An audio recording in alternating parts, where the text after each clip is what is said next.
काँग्रेस, राष्ट्रवादी, शिवसेना, बाकी आपण सर्व मित्रपक्ष एकत्र राहून या भारतीय जनता पार्टीचा पराभव लोकसभेत करू आणि विधानसभेत सुद्धा करू। ते बोलले की तुमच्या आघाडी नेते एक प्रकारे एग्रीमेंट आहे तीन पक्षांमध्ये, ते कधी तुटू शकते असं आहे। महाविकास आघाडी पक्की आहे 100%। आम्ही काँग्रेस, राष्ट्रवादी, शिवसेना, आप, रिपब्लिकन पार्टी, सीपीआय, सीपीएम सर्व एकत्र राहू आणि एकत्र राहून याही निवडणूक एकत्र आहे लोकसभेच्या आणि विधानसभेमध्ये सुद्धा एकत्र राहून भारतीय जनता पार्टीचा पराभव करून महाराष्ट्रामध्ये महाविकास आघाडीची सत्ता आणू, एवढं मी तुम्हाला आत्मविश्वासाने सांगतो।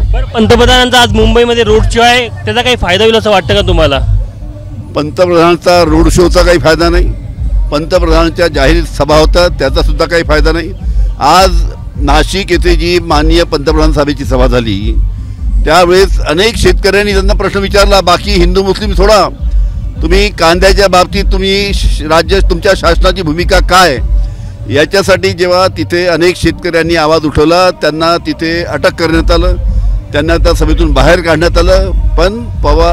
पण माननीय पंतप्रधान यांनी कांद्याच्या बाबतीत तिथे काही बोलले नाही। म्हणजे जो कांद्याचा विषय त्या ठिकाणी उपस्थित करतो त्याला तुम्ही अटक करता। जे दिल्लीला जे घडलं 700 लोकांचा जीव त्यांनी घेतला, त्याच पद्धतीचं शेतकऱ्यांच्या विरोधी हे भारतीय जनता पार्टीचं धोरण आहे।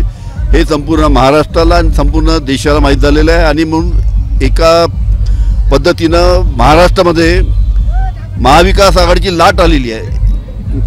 मोठ्या प्रमाणात पराभव या ठिकाणी भारतीय जनता पार्टीचा होणार आहे आणि आमचे 35 ते 40 खासदार महाराष्ट्रामध्ये निवडून येतील अशा प्रकारची परिस्थिती आहे। घाटकोपरमध्ये होर्डिंगची अपघाताची घटना ताजी असताना आज तिथे रोड शो होत आहे। घाटकोपरमध्ये अपघाताची घटना ताजी असताना तिथे रोड शो घेतला जात आहे। अतिशय दुर्दैवी आहे, इतकी मोठी घटना झाली, 14च्या वरती त्या ठिकाणी आमचे नागरिक मृत्युमुखी पडले आणि त्या ठिकाणी रोड शो घेत आहेत। हे अतिशय दुर्दैवी आहे, याचा विचार माननीय पंतप्रधान साहेबांनी करायला पाहिजे होता। कॅमेरामॅन अमोल देशमुख, तुषार कोहळे, एबीपी माझा, नाशिक। एबीपी माझा, उघडा डोळे बघा नीट।